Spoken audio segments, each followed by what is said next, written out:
Governor Bobber. I like good day, doctors. George Allen here. Good day, doctors. Go. You're watching Dr. Politics.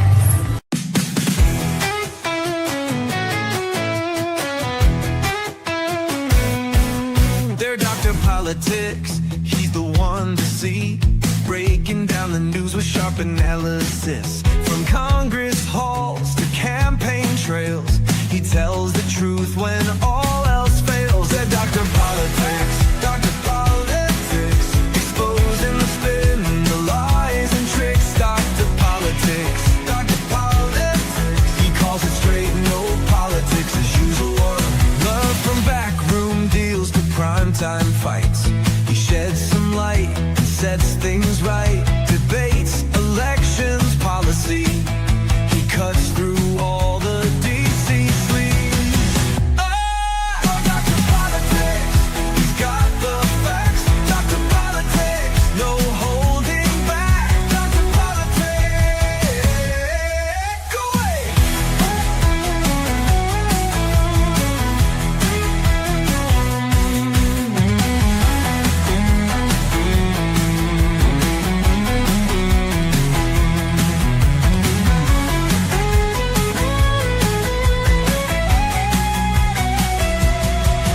Dr. Politics, he's got the facts. Dr. Politics, no holding back. Dr. Politics.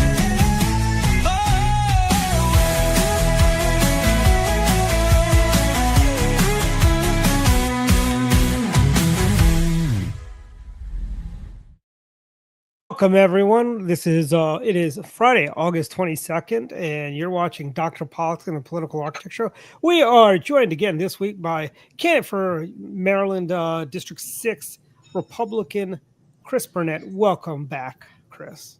Good to see you. And I know you haven't seen the agenda, basically the topics. So I'm just going to drop it in the chat. They're pretty straightforward. Like I said, you did great last week. You know, it's basically straightforward. And I don't know if you've met Don Irvine before, but Don used to be the treasurer of the county party. Good to see you, Don. Nice to meet you. Oops. You know, Dwight, that seems so far away now. That every year our service on the Central Does it? Committee, like, Yeah. Okay, those are the topics. They're kind of jumbled together, but so how's campaign going, Chris? Why don't you tell us about that? How's the campaign going? It's great. You know, today I was up in Damascus again doing some door knocking. Mhm. I've got we've got an upcoming sort of icebreaker type of event next week at Mission Barbecue. That's going to set things up for our Gaithersburg Labor Day parade the following Monday. And you got really a kickoff, right? I'm sorry. You got a kickoff coming up too on the 27th, right? That's next Wednesday. So we'll do the Oh, kickoff. Yep. And that'll be a coordination event for not only how we're going to use volunteers across Montgomery County, but also set things up for the following Monday. We're going to have 20 or 30 folks marching in the Labor Day parade. Good. You got your palm cards ready and everything? Palm cards ready. We're going to be T-shirts and candy for the parade. We did that back in 2010 when Don ran for state senate. That was when that parade was much longer. They've shortened that parade route, but it was a long day. I can tell you, my little ones are looking forward to it. We're going to bring out an old deuce and a half truck, an old military truck. Oh, nice. We're going to walk in front and behind that. So my kids can't wait to be in the parade behind the giant military truck. So it's going to be a lot of fun. Yeah, and you'll get attention. You're not supposed to wear candy anymore, right? We're not supposed to? Didn't they ban that a few years ago? Yeah, they did. Those are the rules, but don't worry, the Democrats break those rules. I remember I was at the Kensington parade in 2014, or it was 2015 after Hogan had just become governor. I remember the Democrat Central Committees were right in front of us.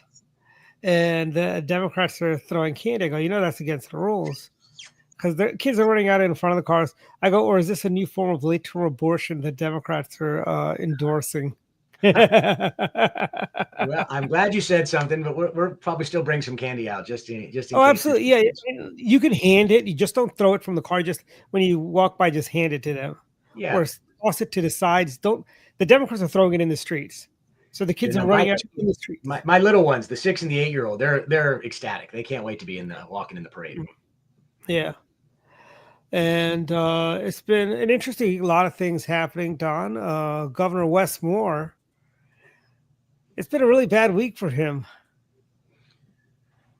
He had he paid. I mean, Don, you did additions on your house over the years and renovations, correct?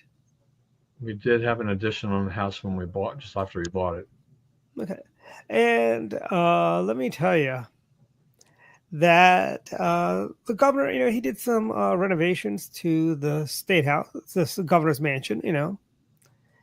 You want to take unless you guys have seen the story, have you care to take a guess, either of you, how much it cost, the renovations? I'll let you go first. I thought it was several million. Don, you want to take a guess?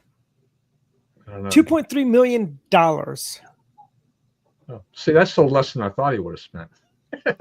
Well, and he also broke it down, so it's like it was not one big contract, so he could hand it out, because contracts below $100,000 you can just give away, or I think it's under $1 million you can just give them away. And he spent basically, and our young writer Ian compared that to when his family renovated their kitchen and added a sunroom to their house. It cost the Shorts $200,000 for that, and they got like top of the line appliances, imported tiles from Italy for their backsplash. They got the sunroom, had like 20 windows and 4 skylights, but they paid it themselves. But they paid $736,000 for windows. They paid $359,000 for basically for an elevator. Still cheaper than the purple line. Yeah, I know. The stained glass window was repaired $125,000, and it's all thanks to taxpayers like you and me. We paid for it. Other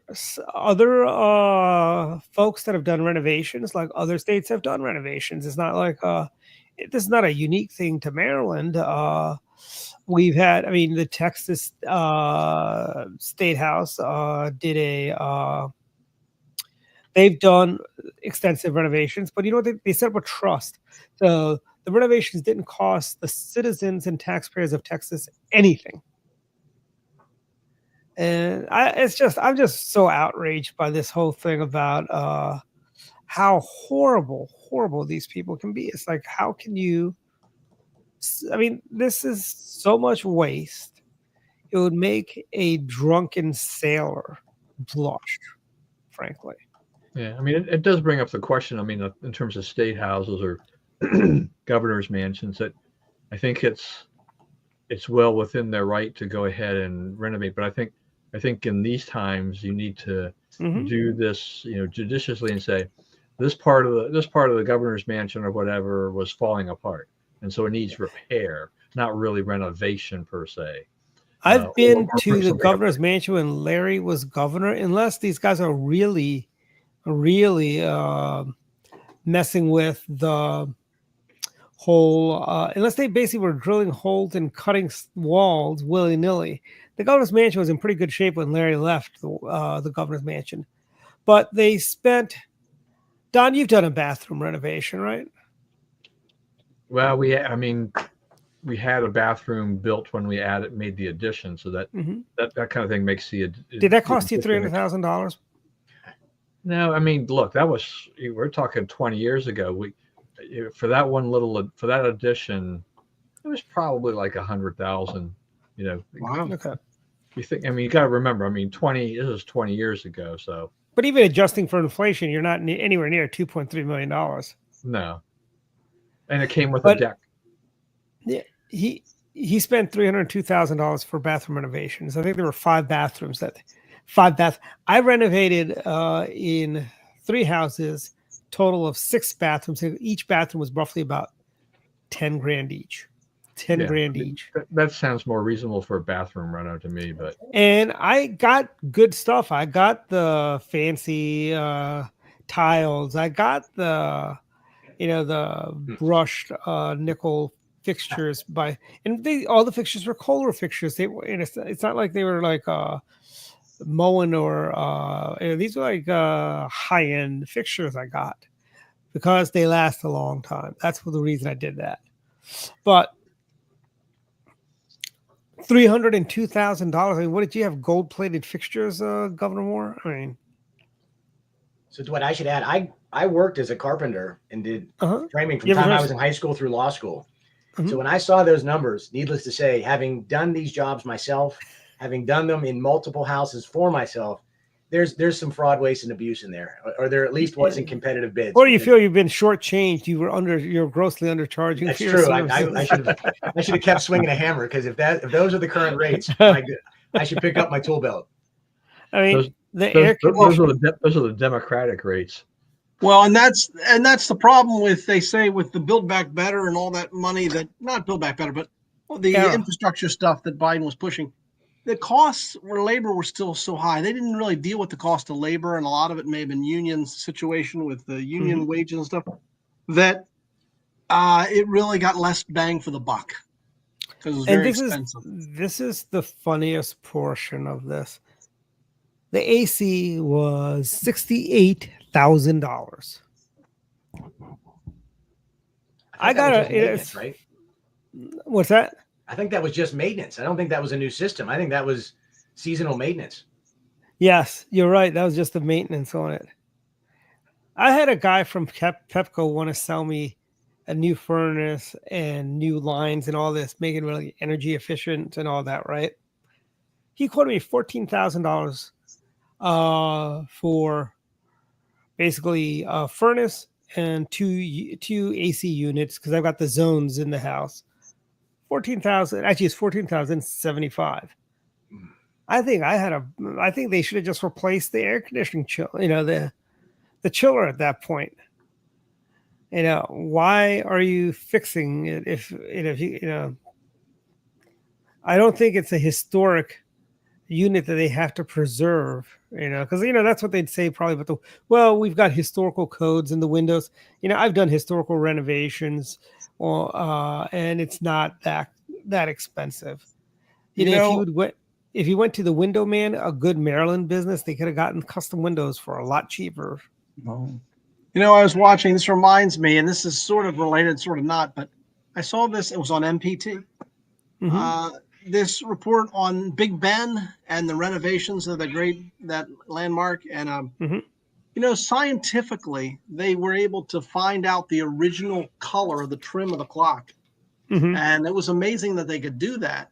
And they repainted it. I guess it was just a few years ago, a couple of years ago, and it had the original colors.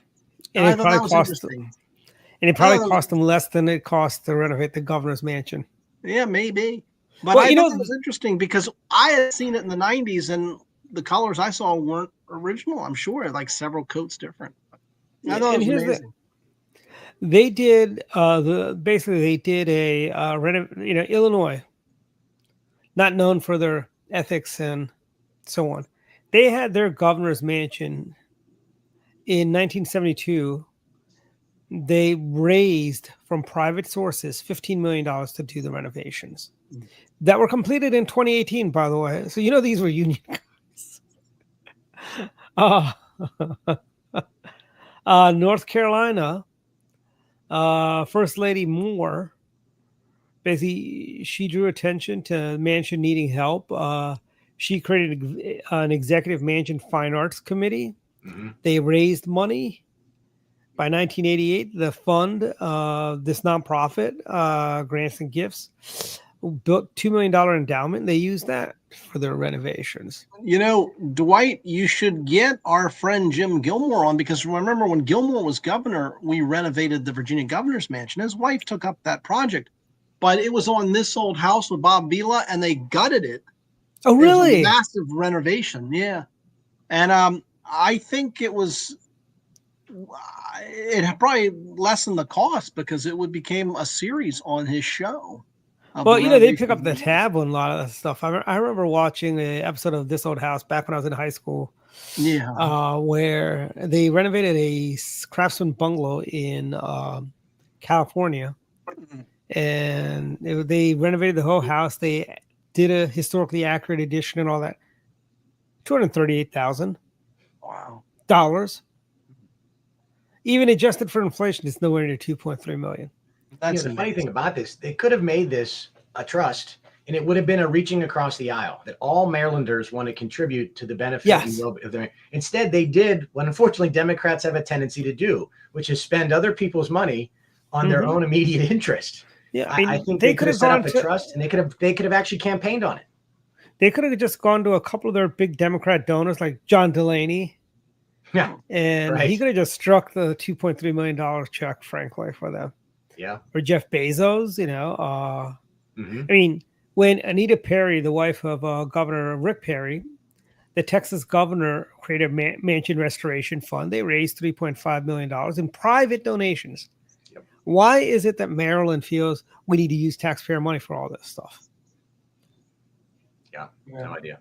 You know, Idaho, you know, Alabama. I mean, I remember Mike Huckabee when he was governor of Arkansas. He moved into a trailer while the governor's mansion was being renovated. That's right. And they didn't use taxpayer dollars either, although they did give flack to Governor Huckabee for living in a trailer. They're saying, oh, you're just playing up every stereotype people say about Arkansas people by living in a mobile home.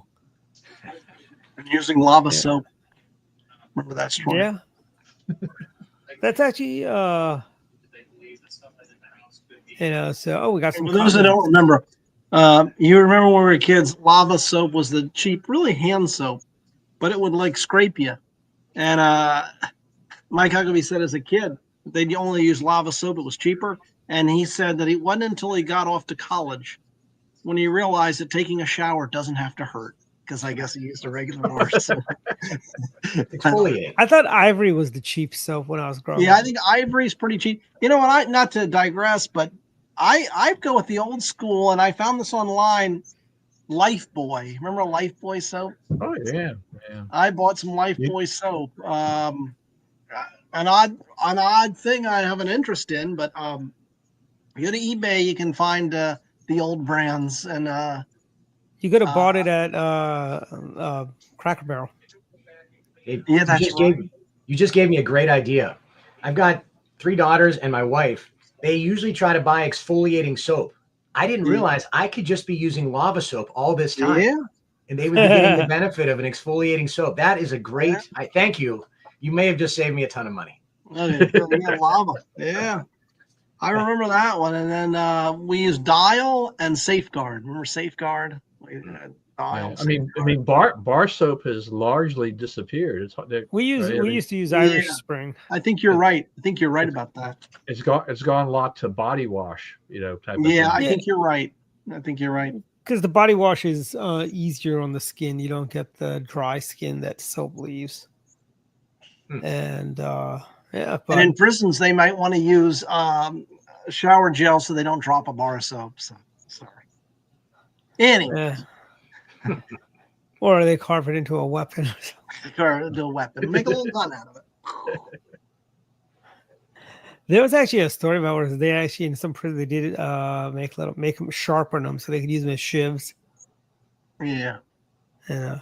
But that's what's. And by the way, Don, if that was not outrageous enough, $2.3 million. What if I told you went to Korea and Japan too, right? Yeah. Did it cost you $322,000? Not by a long stretch, but I mean, as much as we want to pound on, Westmore, you have to think about, a lot of this was approved before he came to office.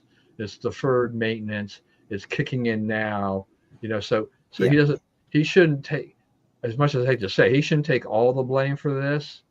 I mean, a lot of this was approved beforehand, but but they should look at this and say, renovations in terms of repairs, things that are absolutely necessary versus things they've been deferring some things. Can they not continue to defer? How much of this stuff is really necessary? But this is actually the problem in the world too, though. It's just there's a lot of deferred maintenance, right? I mean, we have the metro system, which they kept deferring maintenance, and if you defer it too long, the system completely falls apart. So, you don't want these things falling apart. Sure, but I think the way they went about it was wrong. Even if, and shame on Larry if Larry was going to use taxpayer dollars to do this too. Frankly, I think the right way. I mean, we've got examples of 20 states that had got. I mean, all 50 states have had renovations of the governor's mansion. They could have done it, the way 49 other states. I mean, this is including the state of New York and Illinois and California, which are like known for greed, graft, and corruption, frankly. Yeah, I mean, I think there's value in just if you want corporate donors or some of your wealthy campaign donors to kick in money to help, spruce up the governor's mansion, that's probably the way to do it. I mean, I'd rather have private money, for ballparks. I'd rather have the owners and whatnot, their groups paying for the ballparks rather than riding on the taxpayers all the time. And also, I don't know if I missed this, but the other bit of political news in Maryland would be the case of Ed Hale? Is that? Oh yeah, the Democrat who decided, hey, I have no chance of winning the Democrat primary, so I'm going to run as a Republican. It's a no-go, frankly. Yeah, it seems very cynical to basically say that, And he was on Channel 11 earlier this week, and he basically took a shot at Steve Hershey, who, from what I understand, has never even talked about running for governor. But they go, "Oh, he wants to run for governor. That's why he's saying that." Ed, be a little nicer to your fellow candidates. You're going to want them to support you if you manage to win the primary. Yeah. But Governor Westmore went to Japan. And Don, I had friends of mine that just got back from Japan. They stayed at the Tokyo Marriott. They spent like $200 a night. Westmore, no, $670 a night. Yeah. But in Korea, he did get a deal, $400 a night in Seoul. Yeah, I mean, I think $200 a night is cheap, if you're overseas like that, based on our experience. Well, maybe he's made up for it by getting a cheap facial or something. No. Basically, I think they probably had some points they used for Marriott because they stayed at the Tokyo Marriott. Or was it the Hilton? One or the other. The Hilton or the Marriott, one of those two. International hotel brands. What politicians haven't taken a junket overseas and actually stayed at nice places, that we could never afford? That's something that seems to be almost everybody does anyway.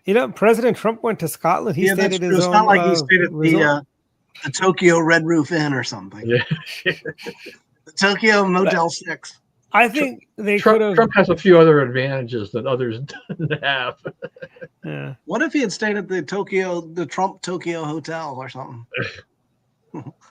Yeah, you know these Democrats. The last thing they do is like they'll find any kind of hotel that's not affiliated with Trump. I mean, if that was like the only hotel in the city, we will go to another city and find another hotel.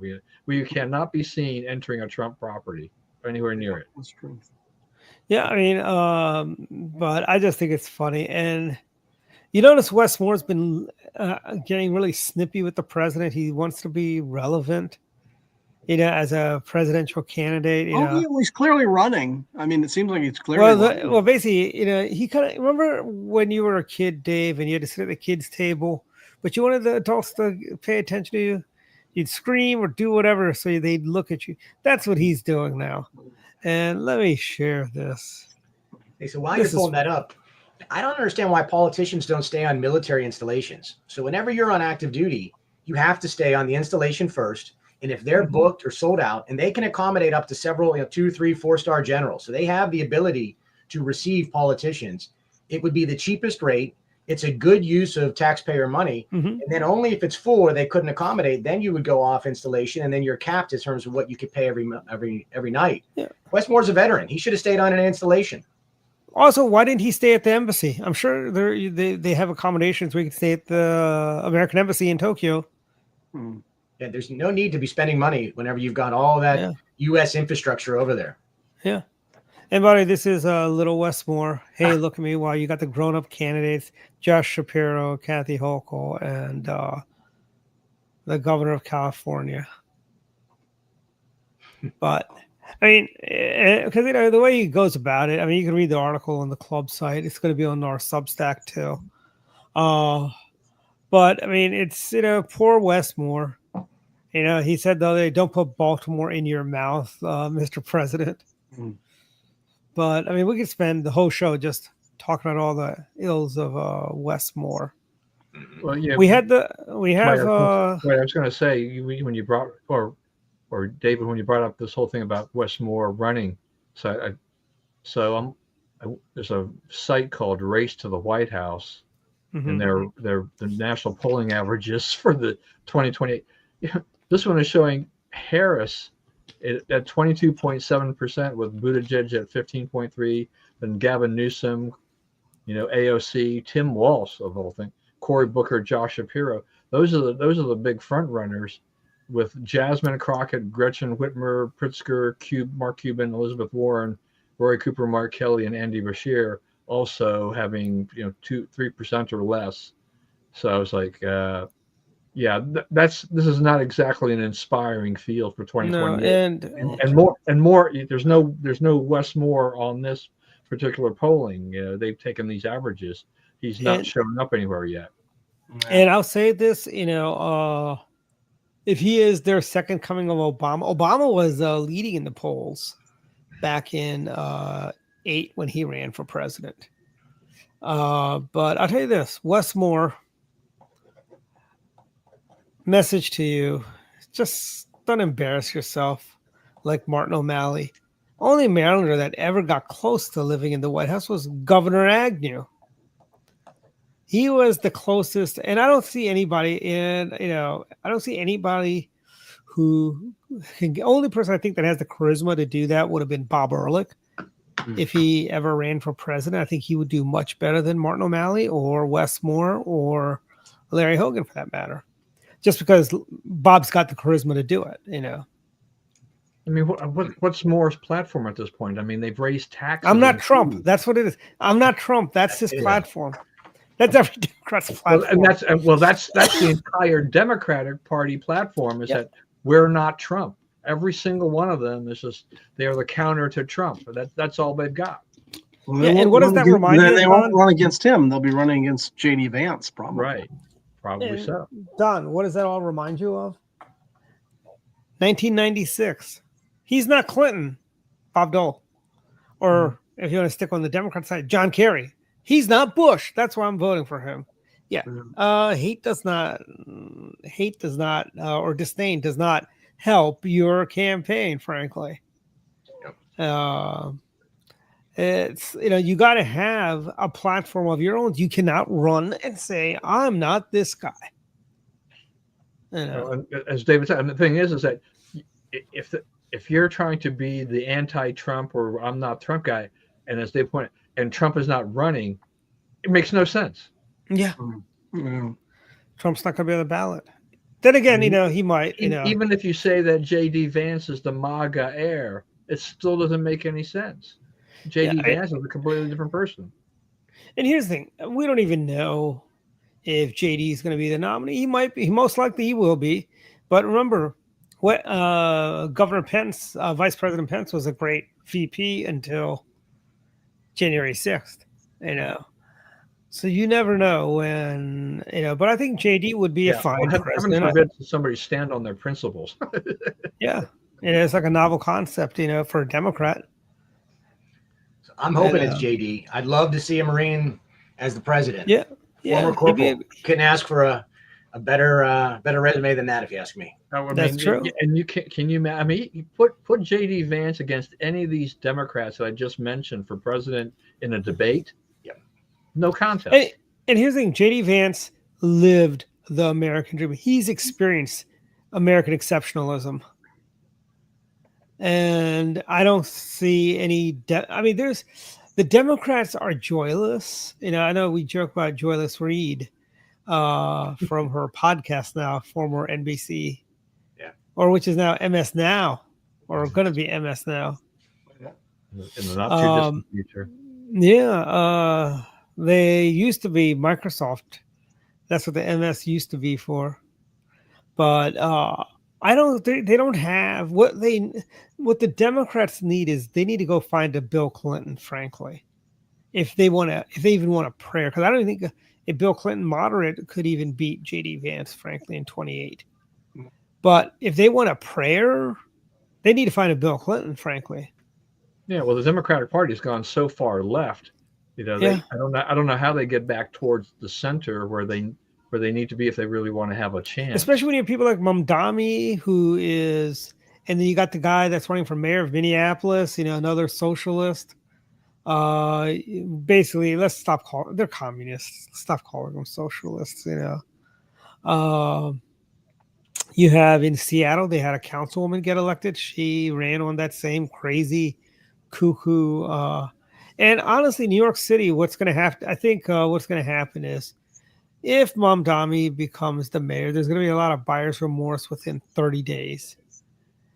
And 4 years from now, that should set the stage for a good Republican to run.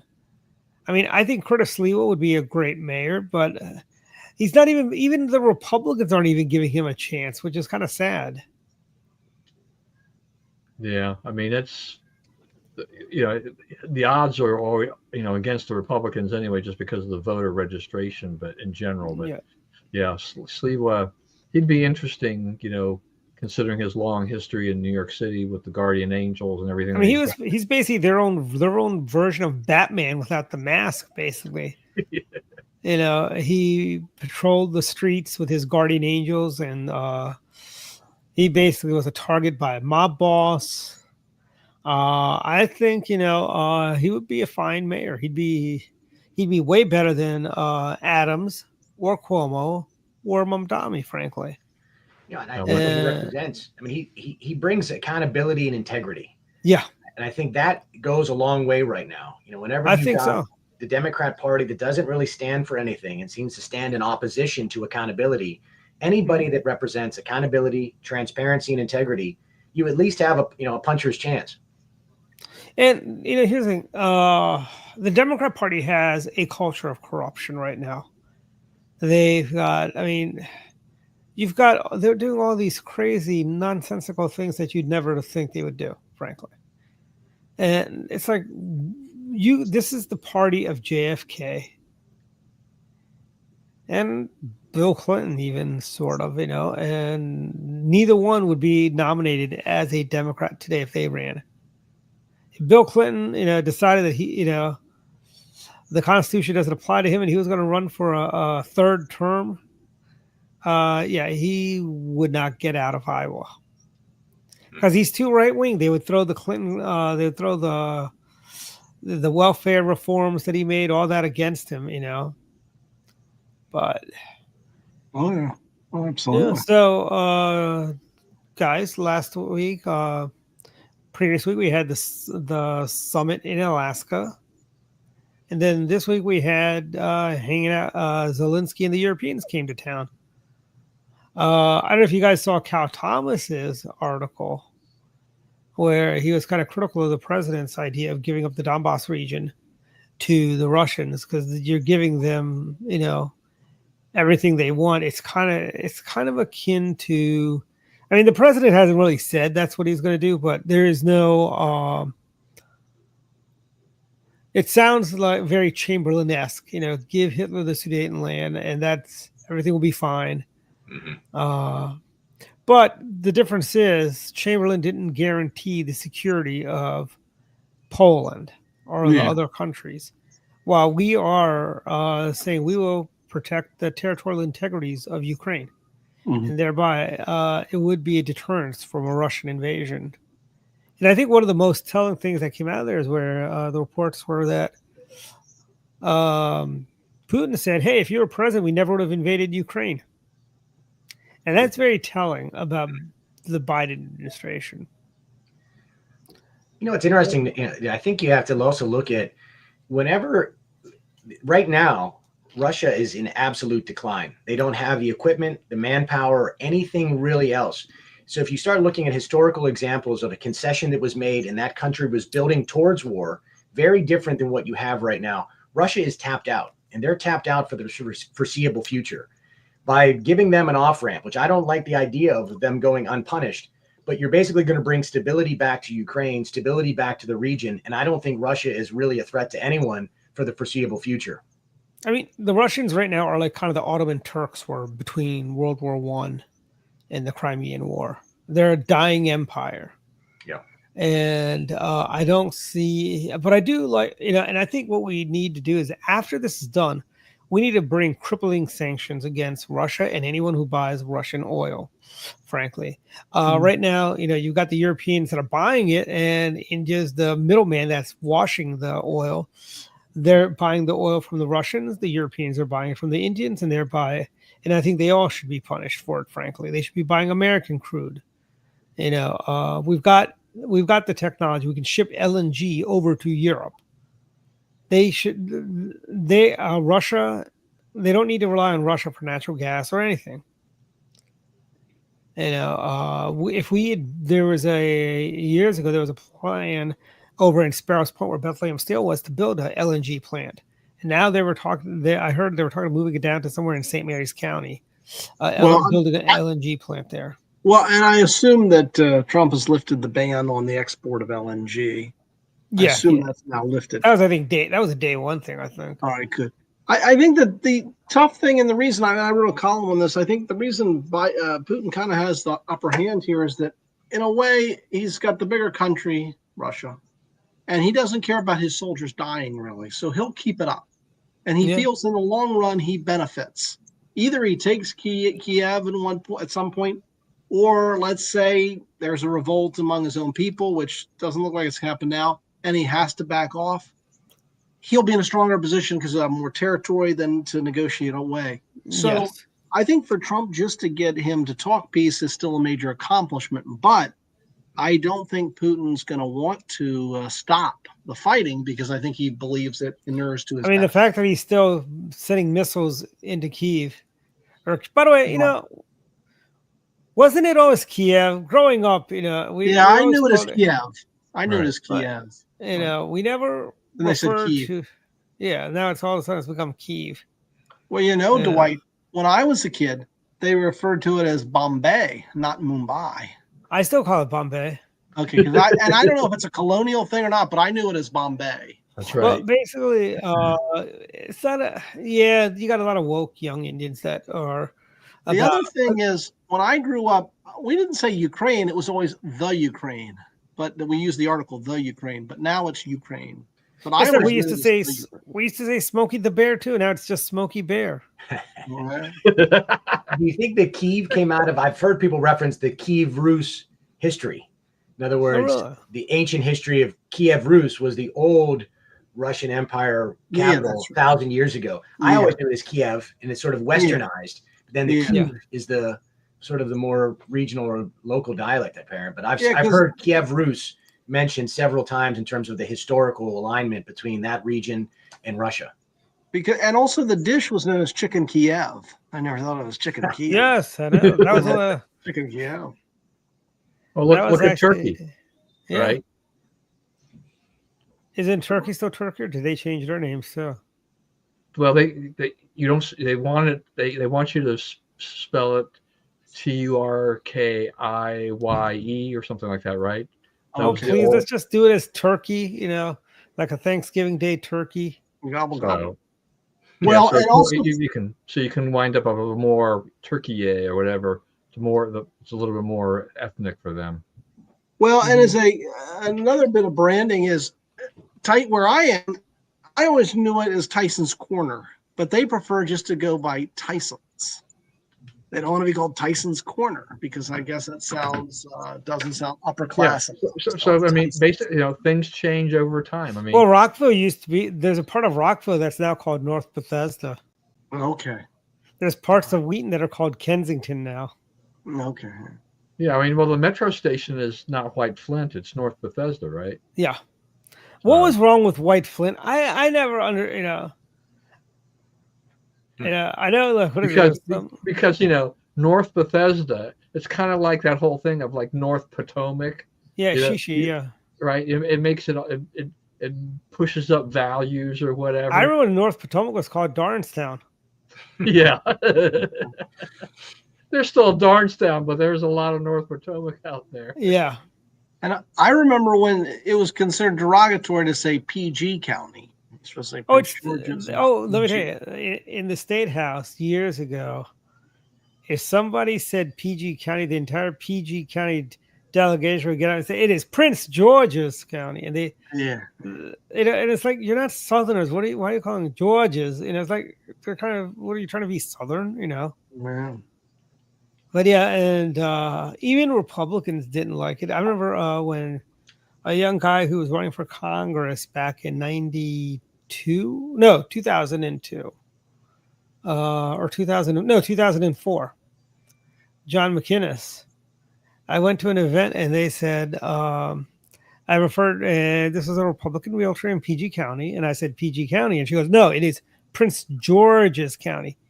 PG, and evidently PG County was done by the Washington Post and they don't like it. But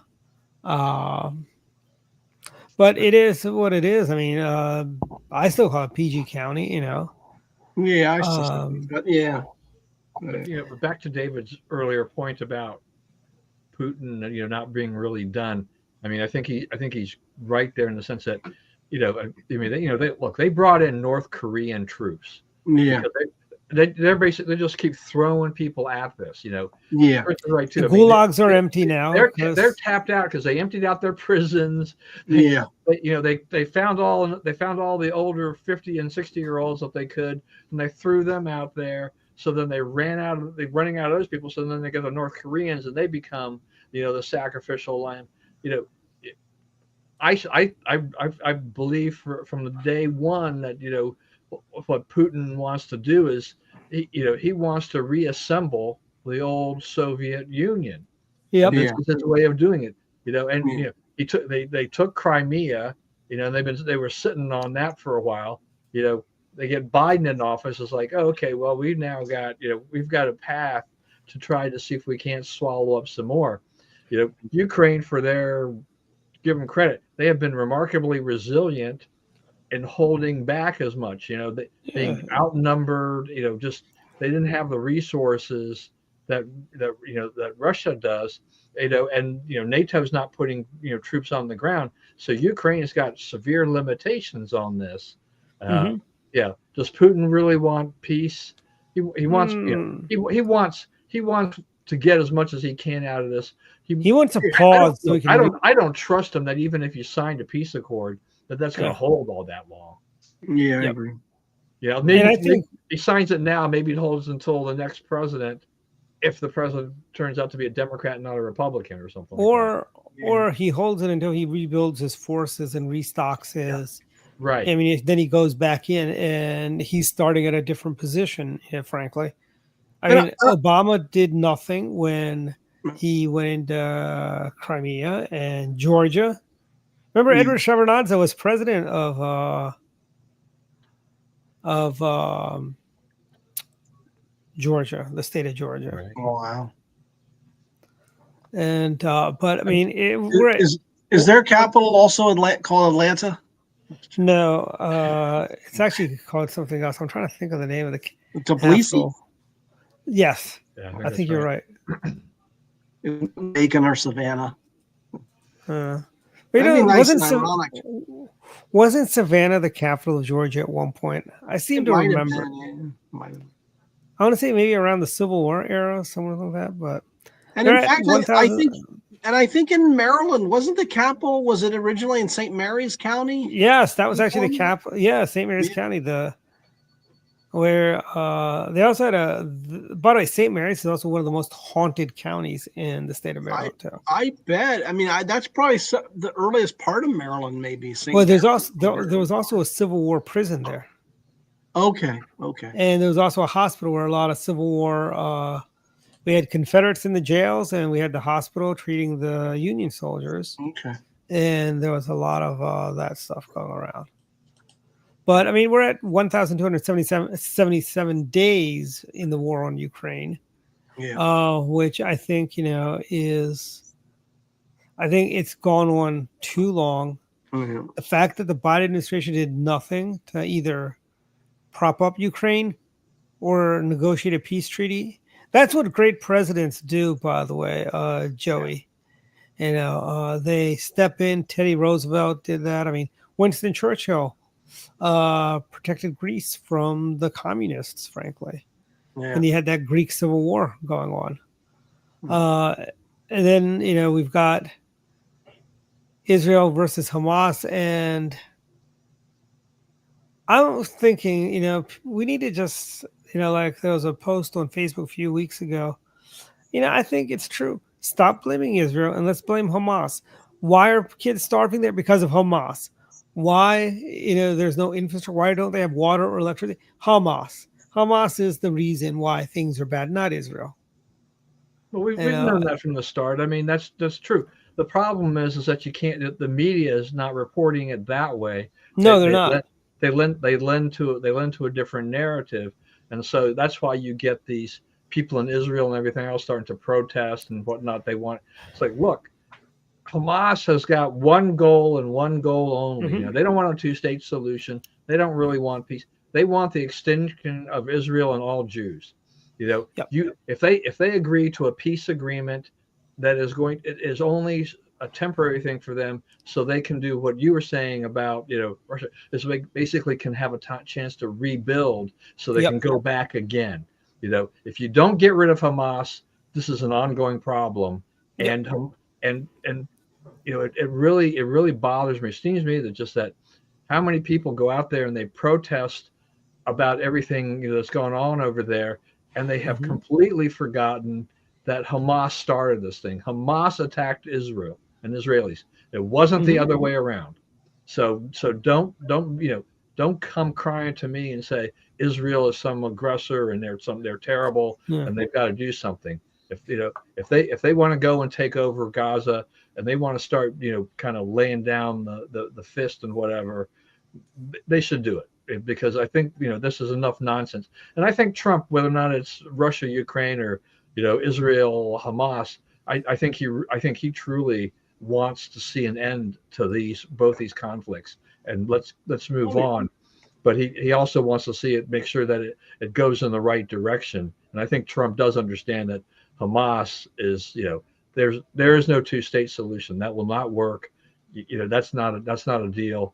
Israel needs to do what it needs to do and defend their country, and basically, just to get rid of Hamas. Yeah, I think we forget sometimes. War is terrible. I've been deployed on the ground 4 times to Iraq. War is a horrible, horrible thing for everybody involved. The sooner you can get it over with and secure a lasting peace, the better off you are.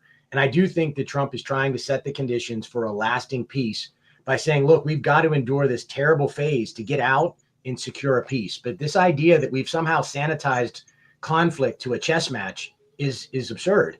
And the more people that are exposed to the violence and the horrible nature of war, the more you realize you need to get this over with immediately, secure the hostages, end the conflict, and then have a lasting peace, because no one ever comes out of a war better.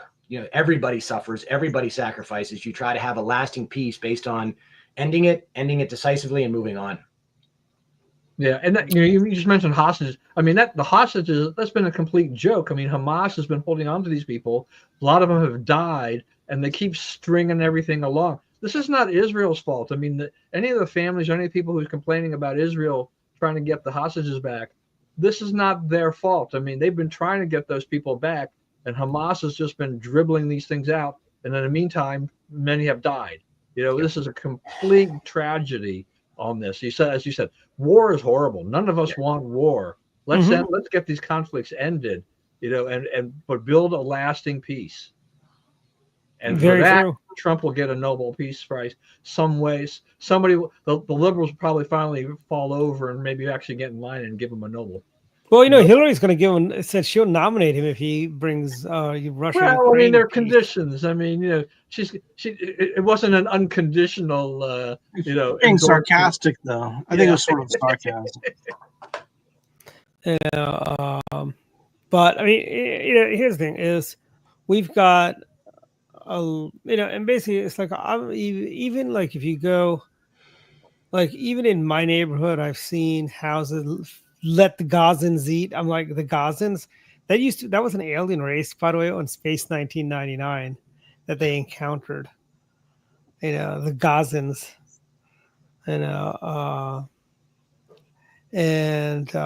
But I mean, I would just add, though, before we leave that subject in terms of Trump wanting peace, remember in his inaugural address, he said he wanted to be known as a peacemaker.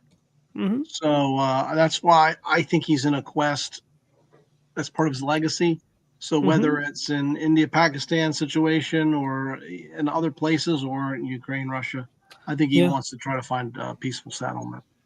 Well, look, I mean, and he has been brokering peace in Congo, other and he's got peace in Azerbaijan.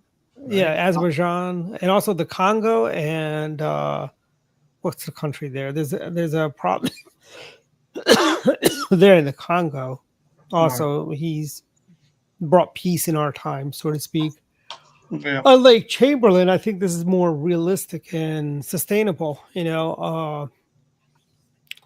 We've got John Bolton. Yeah, that took place in Maryland. He lived in Bethesda. I didn't realize it until I saw. Oh yeah, he lives over off of Fernwood. Okay, I know exactly where he lives. Okay, because Dr. Collins lives in that same neighborhood. The former NIH head. Well, the thing about that is, and I didn't realize this, is remember there was an investigation into Bolton, and Biden dropped it. Biden said yeah, and here's the thing. John Bolton, first of all, if you look remember when the media used to call him a war criminal, a warmonger, and all the things, when he was working for the Bush administration. Now, all of a sudden, he's this victim,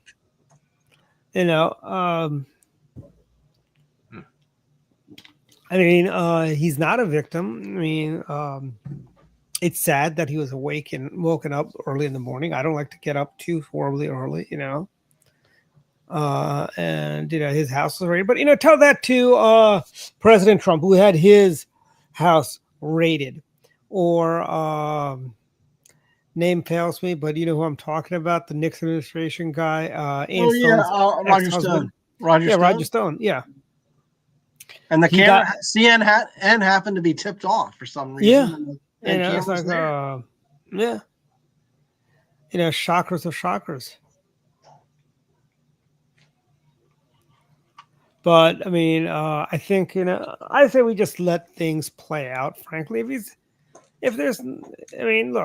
he could be innocent for all we know. I mean, you're innocent until you're proven guilty, unless you're a Republican, then you're guilty until proven innocent. Not even then are you innocent. Trump was kind of funny about it because he said, how he goes after people with Bolton. He said, Bolton sort of did me a favor. I think he got rid of Bolton because Bolton was a little too neoconish, or Bolton was too rough on somebody. And Trump said, yeah, it was great having Bolton. Yeah, I'd bring him in with foreign leaders. Bolton wouldn't say anything, but I'd get everything that I want because with Bolton there, they were concerned they'd get bombed. So I thought that was funny. And in other news this week, Texas passed a redistricting plan. And California is going to toss it to the voters. Like, shocker, that's going to pass. Yeah, I don't think. I think that going to the voters is not going to really work because you're basically, you've had this independent redistricting commission. It's like, how do you sell this to the voters that we have a commission that's supposed to set this up in California, and now California is basically saying, we want to suspend that. We want you to do this, but this tit for tat stuff isn't going to work. I mean, California. I mean, how much? They're at what, 43-9. Democrat. They want to go to 48-4. I mean, Texas is maybe gain 5 there. the Wall Street Journal had a good article, and the New York Times actually another thing too. It's just that the real problem for the Democrats, is not Texas trying to redo the map in the middle of the decade, which I'm not in favor of to begin with, but is the fact that they are losing registration. They got a voter registration problem. Yeah. They have and they have a movement problem, too, where the bluest of the blue states, I mean, California, Illinois, New York, they're continuing to lose population to other states. So the next census, they will probably continue to lose more members of Congress to they could lose 3 or 4 more seats by the next they could, right, they could lose that. But I don't know if you saw this map in the New York Times, but it was like they said, they're the information they're using. So 30 states in Washington, D.C. collecting report of voter party affiliation. And I'm looking at this map. Every state that they track is all down for the Democrats. Yeah. And then you look at the Republican map, and they've got a few downs, but it's mostly up.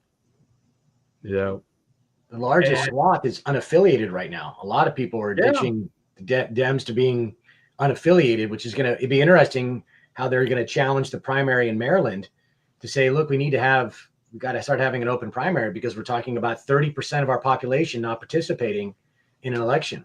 That's a big concern for Democrats, but I think it's also a growing concern for everybody involved that we've got this, the largest swath is unaffiliated. Right. And when I ran for state senate in 2010, it was already starting to happen. We were already starting to see the trend of that you were getting a larger percentage of people, into that unaffiliated, kind of grouping and everything like that. Now to the point that what the Central Committee does, I noticed this a while back, is that, their newsletters are, they basically lump those people in to their support level, right? 250,000 strong or something like that. It's like, you don't really know that, but most independents lean left. Gone so far down in Montgomery County. This is the way you help cover for that. I don't blame them. If you look at the Republican registration in Montgomery County, it's only 70,000 or 80,000, 70 or 80,000. Down from 125? 145 is what we were actually back in 2010. Then around 2012, we went down to 125. Actually, it was actually 130. If you throw in inactive, it was more like 135. But we had 125,000 active Republicans. Now we have probably less than half of that as active Republicans, frankly. And part of the thing is, I think and I'll be blunt, I think the Central Committee kind of dropped the ball on voter registration projects. I mean, in Florida, they basically kicked out in Brevard County. They did so much voter registration, got Democrats to switch to Republicans, and they basically made Brevard County the second reddest county in the state of Florida. Why is it that we are not even looking at that? I mean, they're looking at, we'll go to the Giant, but, you go to the Giant, you have to register a Democrat too. There's a different way of doing it. There's a more targeted way you can do this, registering Republicans. Well, that's the most interesting thing I found out with the Wall Street Journal articles, that it's harder for Democrats now to register because they can't really just assume that if I go into a majority black neighborhood, Hispanic neighborhood, or what have you, that we'll be getting nothing but Democrats. That's now not so certain. So when they go out on registration drives, they may be mixed results. It may not be so overwhelming. I've been knocking on doors today. I was in Damascus, and I was amazed at there's a movement away from the Democrat Party, and most people I encountered were either leaning Republican and appreciated that we were bringing out cards for them to register with a QR code, or they were unapologetically unaffiliated, and we just have to get them to lean right in the general election. Yep, and I think there's a serious messaging problem on the county level, frankly. And I mean, the county party should be recruiting. I have not seen anything about recruiting candidates for 2026 in the county, frankly. It's going to be pretty sad when you have Chris running and nobody running in the legislative districts down there. And you'll have the Republican on the ballot. I mean, it's really disheartening if you're a Republican voter and you go, oh, okay, he's a Republican. Oh, nobody's running for state Senate. Nobody's running for House of Delegates. It's a crying shame. They need to do better and recruit. I remember back in 2014, we had basically 80% of the seats available. And in 2018, I re-registered in District 20 so I could run for state Senate in 20. And we had every Senate seat was covered except every Senate seat was covered. We had a lot. We had 3 delegates in District 14. We had 3 delegates in District 15. We had candidates pretty much we would have had 3 candidates in District 18, except the person we were going to appoint to that position had a National Guard weekend, and he could not. And that's why I was working with Neil Parrott, saying, "Hey, we need to make one, because the state only gives you like 5 days to fill the vacancies, and I think they need to give at least 2 weeks, frankly, or a month, because it's not like the old days where the primaries in September and the elections in November. We should have a month to fill these empty slots, just because people do have lives. People do go on vacation. People do serve in the National Guard.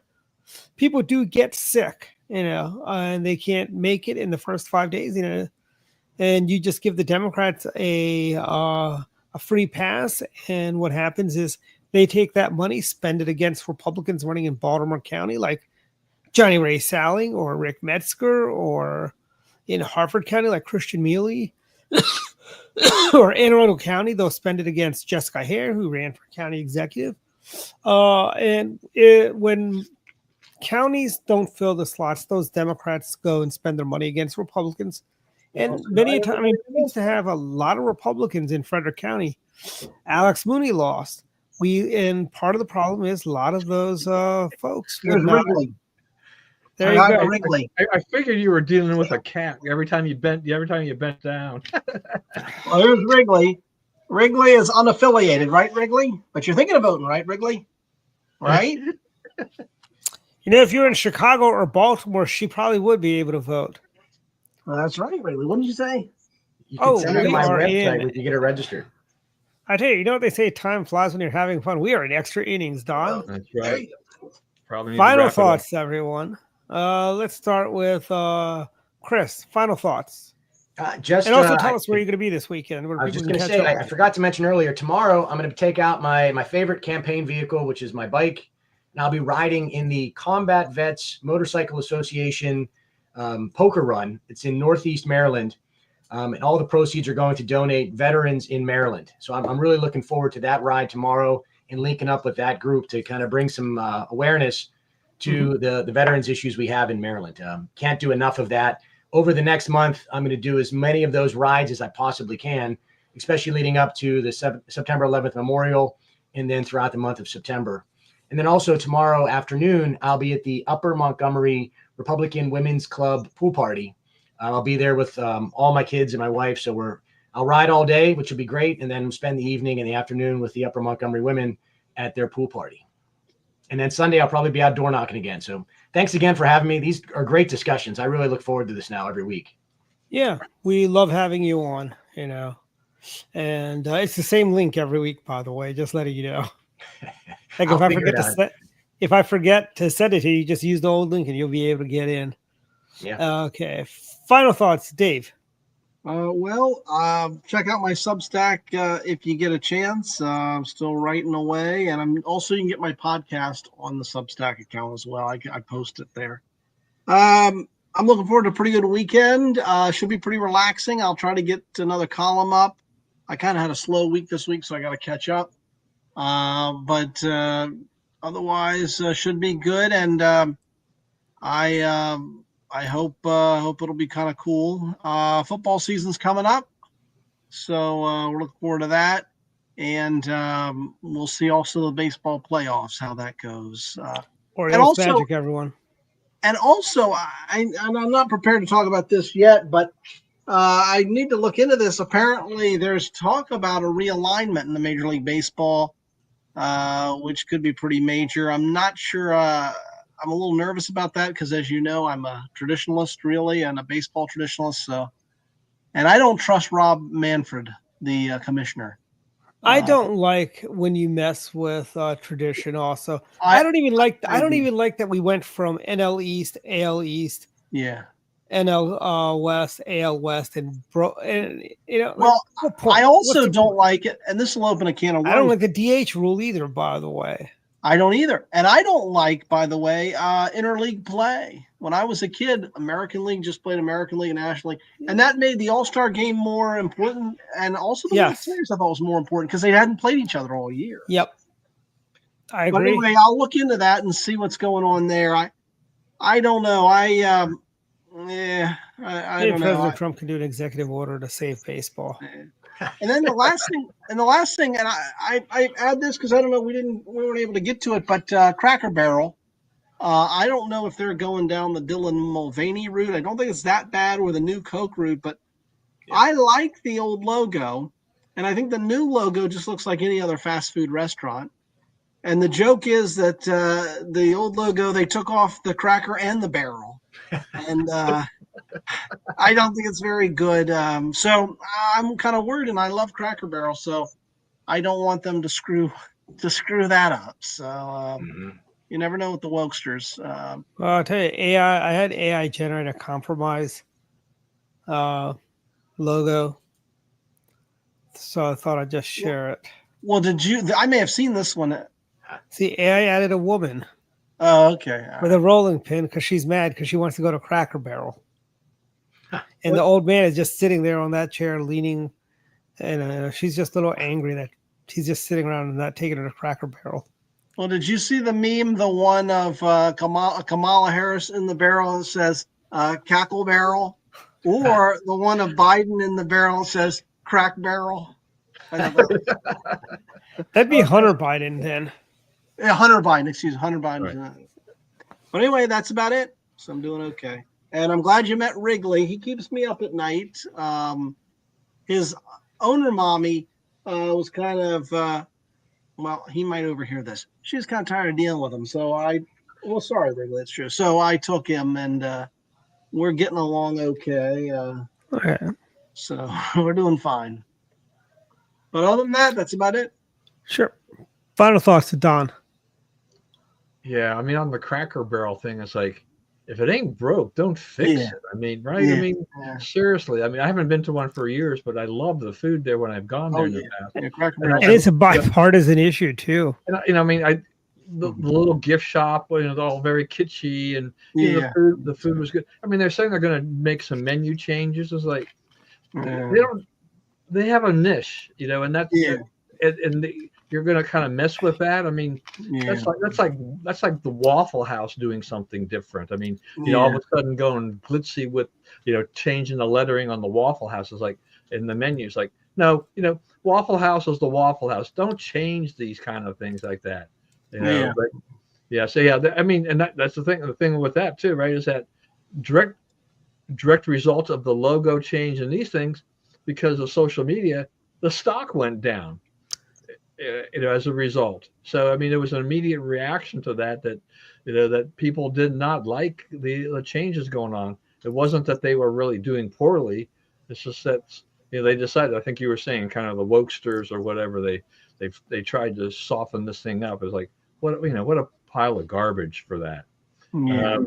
Anyway, just Dwight mentioned it earlier. I mean, MSNBC will soon become MS Now as they separate from their parent, as Comcast does all these things. There's all these things going on here, and so they won't be able to use the NBC logo and whatnot. But I thought it was interesting. I mean, they're keeping the MS part of it. The thing is that you said, Dwight, it was Microsoft back when they started, a few decades ago. But Microsoft there's nothing about Microsoft with the network, and yet they're going to keep the MS part of it going forward. Doing that. I mean, they might as well just make that BS now or something like that, as far as I'm concerned, or whatever, because that's just it's not going to help. I mean, I wonder how long they, how they'll do as a separate entity, right? They won't have the cash flow from the parent organization. I mean, they have their own advertising revenue, but now they're going to be kind of stuck out here in this new company called Versant, and viewership with cable news, except for say Fox, that goes down. People don't want to watch TV. It's kind of like the newspaper industry where people don't read newspapers. So I mean, I putting them out there like that, maybe that sets them up for somebody to buy them and do something else different with them. Maybe Eric Trump can buy them and turn it into, DT, NBC. Who knows what's gonna, what will happen with that? TV. Yeah. But I noticed when I was reading, I was directed to an article on the NPR website the other day, and I thought it was about tractor pulls, and I thought, okay, well, I haven't seen a good tractor pull for decades. I haven't gone to the county fair and stayed for the tractor pull.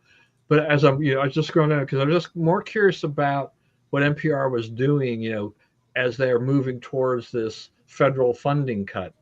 And right at the bottom was this big plea where they mentioned, because of President Trump's cuts, we need your help, and all this kind of stuff. So they're out there begging. But look, it's national public radio. It's not national taxpayer radio.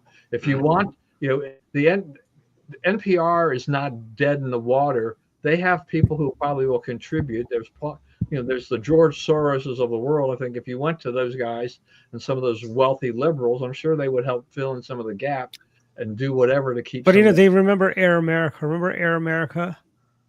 Yeah. They went to wealthy Democrat donors and they shut down in 18 months. They were gone. Yeah, Air America was horrible though, but they don't have the long. I mean, at least NPR has a long. They've had this infrastructure and they've been around for a long time. So it's kind of like they're already people already know who they are, even if we don't like them. But I'm glad that we're not funding. With the taxpayers are not funding that left-wing propaganda because we shouldn't be. So anyway, it's I think that's good. And just for David, it's like this is a good one for David because McDonald's is working with their franchises, and starting in September, they're going to lower the price of some combo meals. Oh my goodness!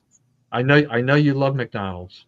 Yeah, that's the only thing that keeps me from poverty. If they can lower the, it actually may draw me back. I don't know. Yeah. Well, anyway, that's it. I'll toss it back to you, Dwight. Yeah. Well, a couple things. One, Cracker Barrel is a bipartisan issue. Did you know Democrats and Republicans don't like the new logo?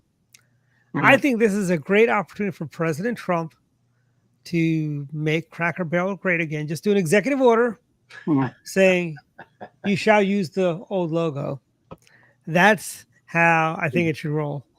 And we've got one of our writers, Ian Schwartz, has a great article coming up probably tomorrow. I think it's scheduled to go out tomorrow on Cracker Barrel, a great unifier, and by the way, the first time I went to Cracker Barrel was 2 years ago, and I did maybe 3 years ago, 2 years ago, went to Cracker Barrel after one of our state party conventions because the only Cracker Barrel I know of in Maryland is over in Hanover, right by the airport. Although there is one being built in Annapolis, but I hear it's going to be the new modern, But I do like the idea they're doing booths. I was not a big fan of their picnic table layout they have on the inside. I mean, who wants to sit next to strangers when you're eating, frankly? And Don, about MS Now, I give them 18 months at the most before they go the way of Air America. We shall see. Because they can't afford Rachel Madcow anymore. They probably can't even afford Joan Mika anymore. Yeah. Maybe they'll have to bring back Joy Reid and KJP and so on to be anchors on their show. I think they are trying to set up a sale. I agree with you there, Don. They're separating it out so that it's an entity that's sellable. Yeah, I mean, honestly, it's not worth. I mean, if you were to take, because what assets and what talents do they have that are remarketable? You got the network, you got the channel. That's it. the talent is not there. I would love to turn that into a whole new Cartoon Network and actually do real cartoons, not with the silly stuff they do on regular Cartoon Network these days. They have a built-in liberal audience. I mean, if that's who you want to appeal to, you can buy that, and potentially get that on the cheap if things continue to go south on them. So maybe Al Gore can. Remember, Al Gore had a TV network, if you recall. Yeah, current. Yeah. Maybe Al Gore will try to take a second stab at current TV. But current TV was horrible, by the way. There was nothing, Yeah. Russia Today bought them, I think. Okay, I wonder what happened to them. What did they sell for, like $1? I mean, they had nothing. What the hell are they going to sell for? Al Gore traded carbon offsets for the sale of current. And so that's about it for final thoughts. Also, we had a programming schedule change. Ellen Sabry will be speaking at the club on 9/11 instead of 9/4 like we originally planned. So adjust your calendars. Come see Ellen on September 11th for the Montgomery County Republican Club. And also, if you would like to come, we still have a few tickets left to sit at the Montgomery County Republican Club table. Tickets are only $175. You're saving a lot more now that the early bird rate has expired. So you get a ticket for $175 to sit at our table. And I know, and I'll talk to you about this offline, Chris. So hang around after the closing. Okay. But we've got like a lot of fun stuff happening. A lot of Lincoln Day dinners are coming up, And Bob Ehrlich is speaking in Harford County on October 15th. He's doing you can also get a copy of his book there, autographed, personalized by Bob. It's been a fast-paced year. Can't believe we're already in August. And pumpkin spice is on the shelves again, Don. Why would anybody want pumpkin spice in August? I should have my shamrock shakes by now at McDonald's. I don't know, but I was, what a Costco lover I am, and I went into the Costco Next site the other day, and they have those protein products now from Robert Irvine. And now they have pumpkin spice protein muffins, and I'm like, little bars. I'm like, uh-oh. The only problem is that I'd have to order like 6 boxes of those to get the shipping or something. Yeah. Well, pumpkin spice is one of the great spice girls. Yeah. I just think there's too much pumpkin spice in this world. Just like there's too much mango in the world. Oh man, come on. I'll be running off to Crumble tomorrow to get my pumpkin chocolate chip cookie.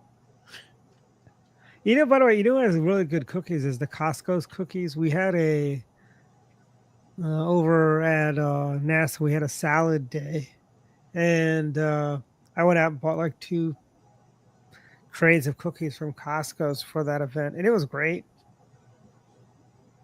People love the cookies. They love the salad too. But anyways, good night, everyone. We really are in extra innings today. Take care. Good night. Thanks again. See you later. See you next week. Bye. Guys.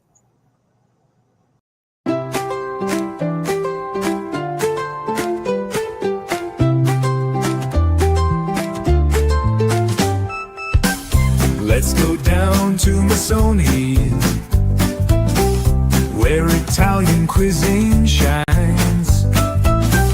Let's go down to Masoni's, we'll have a good